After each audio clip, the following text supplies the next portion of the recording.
about our next speaker.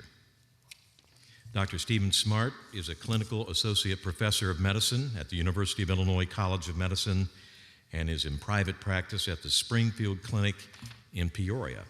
He has a special interest in medical ethics and is the past president of the Peoria-area Christian Medical and Dental Association. He and his wife, Kate, have 8 children. And with that many kids, it's good to have a Christian doctor around the house. Please welcome Dr. Stephen Smart. Welcome, everybody, and thank you to IFI for organizing this event and inviting us to contribute. Thank you, Dr. German, for that incredibly nice presentation. I'm going to jump into this pretty quickly because I have a fault, and that's trying to pack too much information into too little time, so strap on your seatbelts. There may be some who are torn by a feeling that this is something wrong, but also possibly maybe something good if properly controlled, especially maybe after that first video. Others may simply be unsure how to articulate the reasoning, to give arguments for why assisted suicide is a bad idea. Just as we have Christian apologetics, maybe this can be a form of assisted suicide apologetics, or anti-assisted suicide apologetics, equipping us with some tools to better engage the debate with friends, family, even in just a small way. So let's make an attempt to reason through the debate on physician-assisted suicide that has been, as Dr. German mentioned, euphemistically labeled aid in dying, or in Canada, medical aid in dying. So opening with the primary arguments in favor of assisted suicide, a scenario is presented where a patient has a terminal illness, weeks or months to live, is suffering in pain, or severe pain is implicated, and she wishes to exercise her autonomy, remember that word, by orchestrating her own inevitable death on her own terms with what is called dignity. Those of us opposed to assisted suicide must acknowledge that this sounds, on the surface, both reasonable and compassionate. It's hard not to be empathetic when arguments are framed with personal stories of suffering and grief. Emotional pleas move us, but we also need reason. So pro-assisted suicide arguments really hinge on 2 things: autonomy and relief of suffering, supplemented, of course, with assurances of safeguards to prevent abuse while denying the so-called slippery slope. We can agree that autonomy and relief of suffering are both critically important, but I propose that well-meaning people, including many physicians, have been deceived. First, autonomy. This is a word that essentially means governance over one's own actions. It is a fundamental result of what we as Christians call free will. And in medicine, it specifically determines what treatment to accept versus what we wish to forego. It is the basis of informed consent, so that patients understand risks and benefits in order to make a well-informed decision regarding their own health care. The problem is that autonomy can never be considered in isolation from the rest of medical ethics. What do I mean? Traditionally, ethical decisions in medicine have 4 domains: autonomy, beneficence, non-maleficence, and justice. Big words, but they simply mean allow informed decisions by the patient regarding their own care, do good, avoid harm, and do so overall with fairness. In this context, autonomy, or freedom to choose, needs to be tempered by whether our choices and actions will do good or do harm, not only in the immediate domain, but in a broader context. We see that autonomy does not mean I want, therefore I get, or simply doing as you please. Autonomy is limited when a patient's decisions harm themselves, others, or society. Think about it.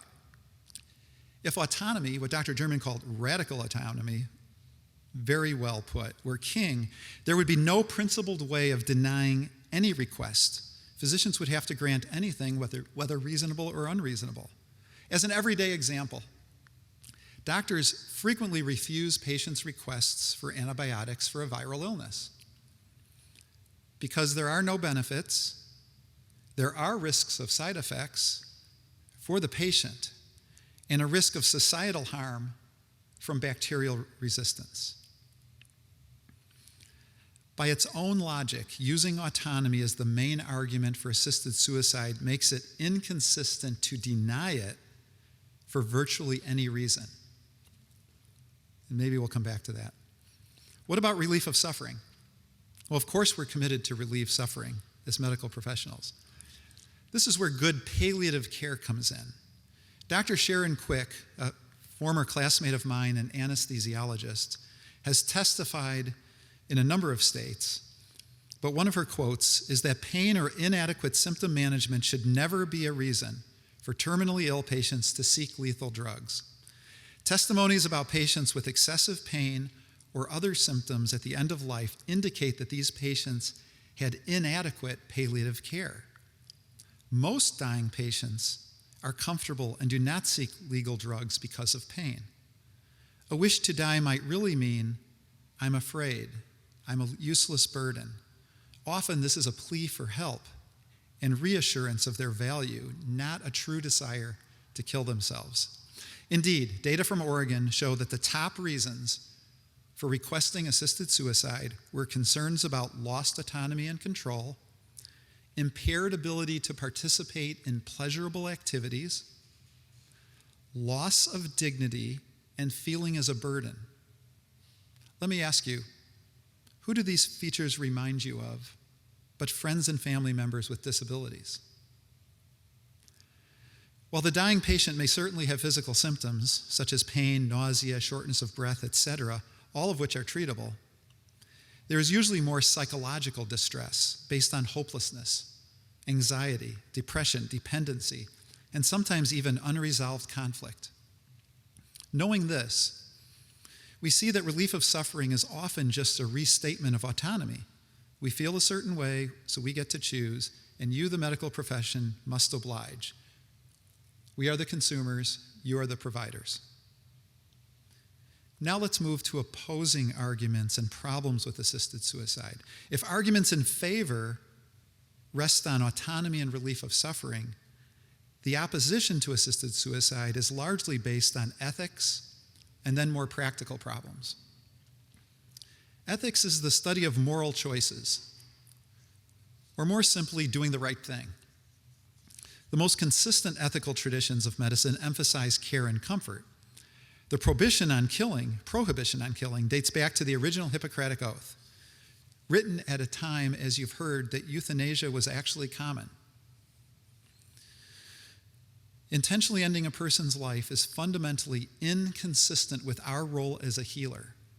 It is actually dangerous to combine these roles of healing with the role of killing. For a similar reason, the American Medical Association, or AMA Code of Ethics, doesn't allow physicians to participate in capital punishment. They state that despite one's personal opinion on capital punishment, as a member of a profession dedicated to preserving life when there is hope of doing so, a physician must not participate in a legally authorized execution. Now substitute the words assisted suicide for capital punishment, and the statement is equally true, or more so, since we are now talking about completely innocent lives.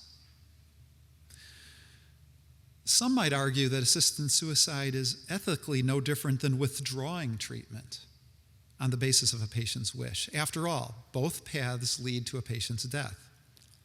But these are not equivalent ethically or legally. Withdrawing treatment, when the intervention is ineffective or burdensome, is not assisted suicide, nor is it euthanasia, because it is not intended to cause death, but rather indicates the acceptance of death as a natural consequence of the underlying disease. The U.S. Supreme Court has already made this distinction when they concluded that there is no right to the assisted suicide in the U.S. At the same time, this does not prohibit aggressive pain control that may unintentionally hasten death as a type of a side effect That may happen, but the ethical result hinges on intent, not just outcome. Likewise, the right to refuse treatment is simply freedom from an unwanted intervention. In contrast, it should be obvious that death by medication overdose is not a natural death. Euphemisms such as aid in dying and death with dignity seek to conceal this reality.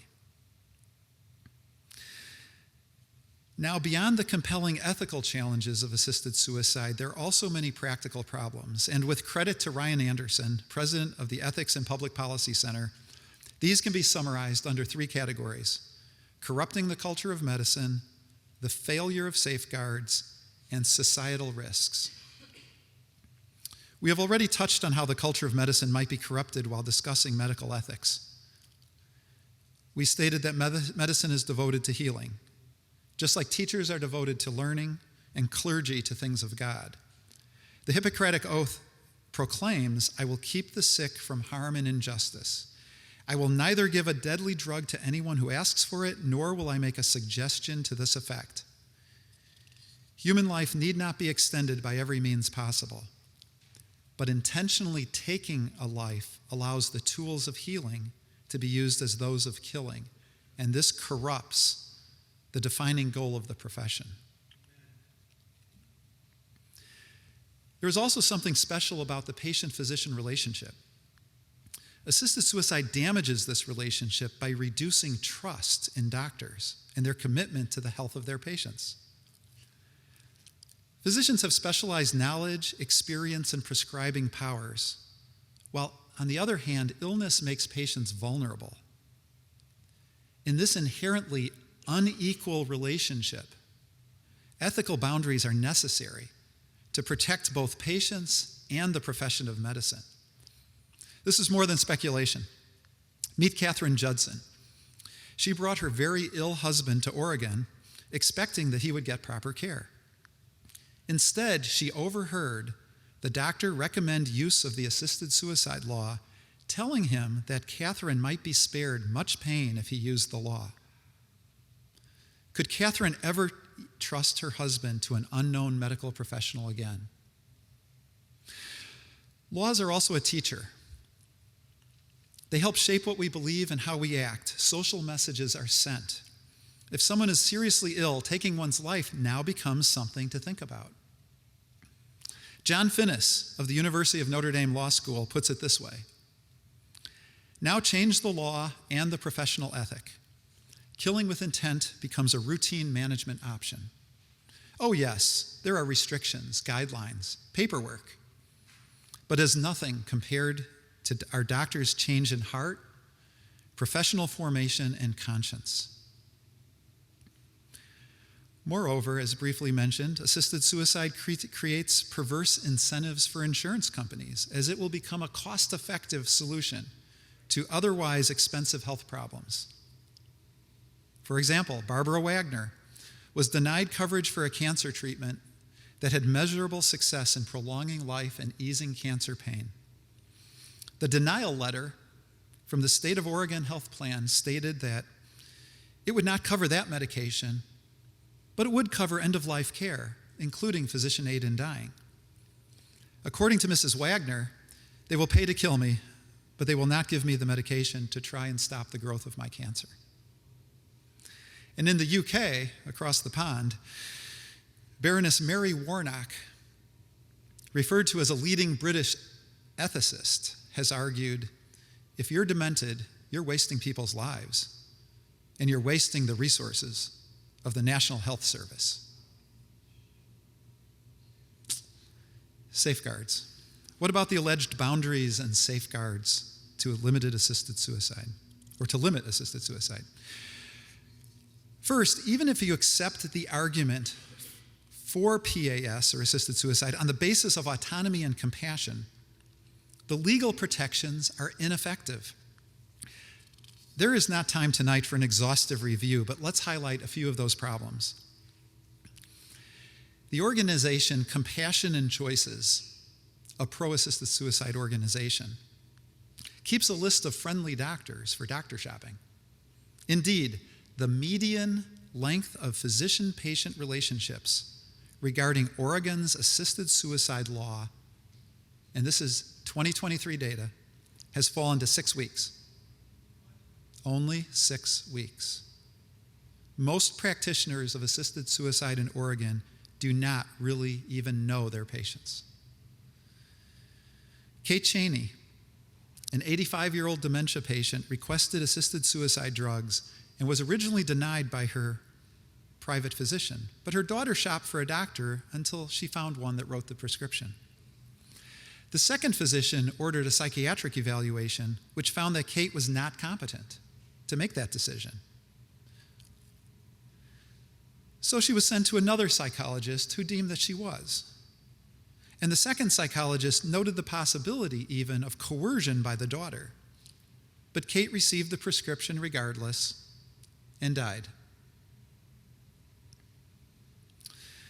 Laws also don't specify if death need be imminent with or without treatment. There is actually a case of a patient who had been diagnosed with diabetes and who declined to take insulin, as he did not want to face the difficulty of living as a diabetic. Thankfully, his doctor denied his request for aid in dying. But despite the doctor refusing in this instance, the term terminal in assisted suicide bills has been interpreted in Oregon to mean with or without treatment. If the doctor had agreed, the patient would have had access to lethal drugs for a common controllable illness. And some doctors do agree, as there are a small percentage of patients every year listed in Oregon's annual report that have diabetes as their underlying condition for the 6-month or less prognosis. Third, the only mental health criteria is being competent to make a decision. No other concerns about mental illness such as depression. And depression is so common in terminally ill patients and treatable. Yet fewer and fewer patients are being referred for psychiatric evaluation. I used to quote a 5% number. That number is now down to only 1% of patients in Oregon. The last of the legal issues that we will mention tonight are that doctors are immune from all liability, even civil, as long as they acted in good faith, meaning that they were well-intentioned. Now, we all know that there are examples of negligence and worse malpractice in the world of medicine. Examples might be missing a cancer diagnosis or a serious surgical mistake.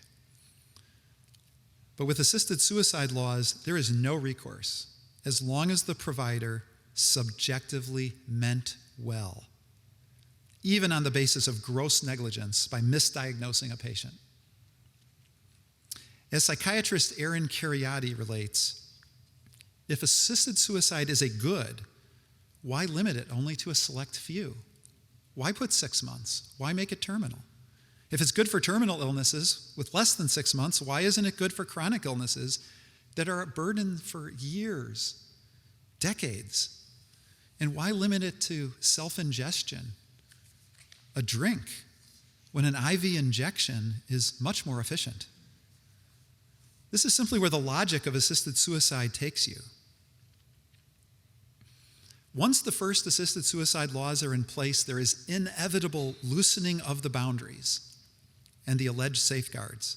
There are innumerable examples. In Canada, almost all aid in dying is now actually euthanasia, where a physician administers the lethal drugs by an IV, as you saw.